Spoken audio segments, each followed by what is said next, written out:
I'm Tom Garreau, president of the Global Coral Reef Alliance. All around the world, shores are suffering increasing erosion and beaches are washing away. The major cause of this is global sea level rise, now 3 millimeters a year, but due to rise sharply in coming years as global warming increases melting of ice caps. In addition, global warming has caused the death of most corals in the world, and that has removed the protection that made the beaches in the first place. As a result, cities like Jakarta and other coastal cities all around the world are suffering increasing coastal flooding, and in a few decades may be uninhabitable if something is not done about it. There's therefore a crucial need to develop cost-effective new methods of coastal protection. Here we show a novel shore protection and beach restoration technology, Biorock Electric Reefs, used in North Sulawesi. Our location is in a small island, Pulau Ganga, north of Sulawesi. It's a small island with the Pulau Ganga resort at the southern end. Their beaches suffered a serious erosion problem. You can see from these Google Earth images through time how the beach has washed away, and there's been a serious problem. They've had to move buildings inland. What we've done is we've built Biorock Electric Reefs in front of the beach and grown the beach back at record rates. And in this Google Earth image, taken August 4th, 2017, 1.5 years after the start of the project, you see the new beach we grew back at record rates, and the small white dots that you see in front of that are the little Biorock Electric Reefs. The Biorock Electric Reefs are shown here at low tide. They're submerged at high tide. They sit in front of the beach, and you'll see them here now from an aerial image. Those are the dark spots on the seagrass in front of the beach, from a drone image vertically above, and from a drone on one day at low tide and then at high tide.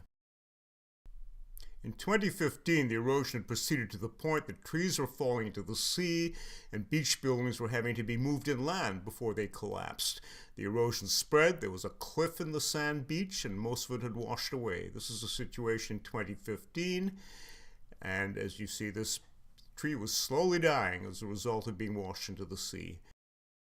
The project was installed in January of 2016. By April, 3 months later, 80% of the beach had grown back.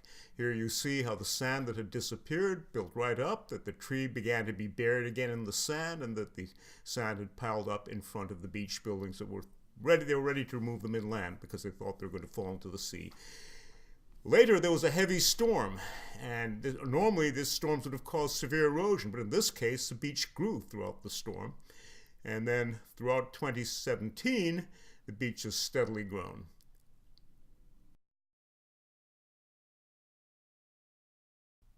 These graphs show measurements of the beach profile. The dashed line at the left was the profile when we began. There was a almost 1.5 meter cliff at the edge and where the sand had washed away, and then the entire beach was very low. The upward pointing triangles were made in September of 2016, 8 months after the project began, and you can see the beach had grown upward by about 1.5 meters and outward by about 15 meters, and then as we followed it in January 2017, which are the squares, and then in September 2016 are the squares, and January 2017 are the downward triangles, and then finally the circles are in July 2017. We see a progressive growth of the beach through a 1.5 years after the project was began. So it grew very rapidly and continued to grow afterwards. This profile is for the north segment of the beach. Here once again, the measurements about 8 months after the beginning are the triangles on the left, and the beach has grown steadily wider through the succeeding year and a year or more. It's gotten about, again, here a good 15 meters wider in the beach, and it's raised its height by about 1.5 or 2 meters. This is the north end of the beach. At the south end of the beach, there's been somewhat of a different pattern. In fact, the sand has actually decreased to some degree. The beach has gotten narrower. It seems that what has happened is the sand has piled up in the northern and central sections and less sand is reaching the south as a result of the beach accumulation.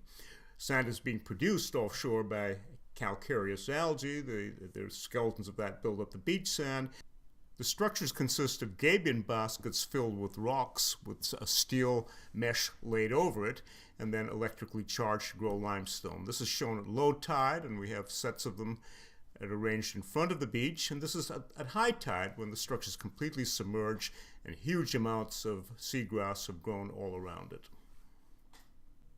These structures act like real reefs in that waves pass through them and lose energy. They're not reflected. Here we see a wave passing through the structure, and we see how the energy is dissipated as it passes through it, losing energy without being reflected backwards. It's a reflection that causes the erosion. As soon as the project was installed, corals all over the bottom began to grow very rapidly around the project and underneath it, attaching itself to it and actually burying the underparts in massive coral growth. It's truly spectacular. Seagrass as well grew at accelerated rates all around these structures. This is the rare precious blue coral. Besides hard corals, we are seeing a spectacular growth of soft corals and anemones all over the base and the structure.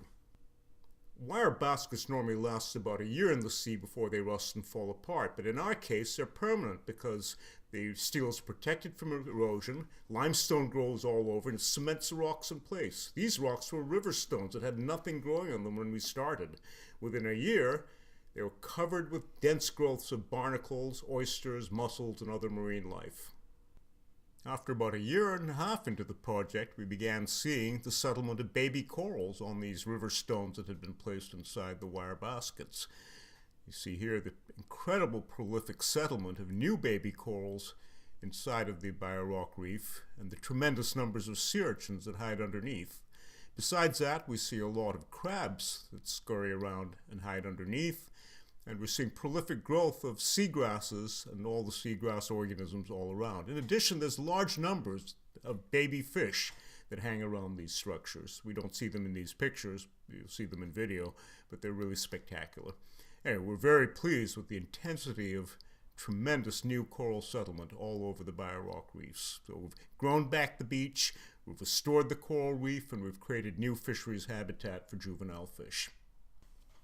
To our knowledge, no beach in the world has ever been restored so quickly naturally as what we have done in Pulau Ganga.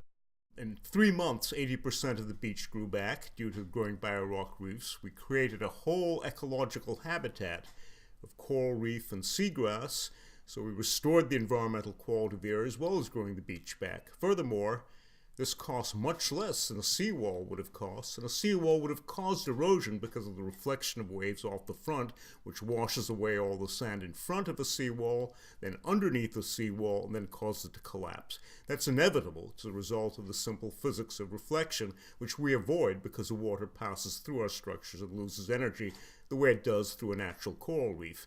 By growing these kinds of structures in front of places with severe coastal erosion flooding, like Jakarta, we can not only protect the coastline from erosion, we can also grow large amounts of new sand to provide new beaches, and we can even grow the basement rock on the bottom upwards to faster than sea level rise. So this technology is the only technology we know of that can protect places like Jakarta, low-lying islands and coasts from the impacts of global sea level rise. It needs to be applied very widely worldwide.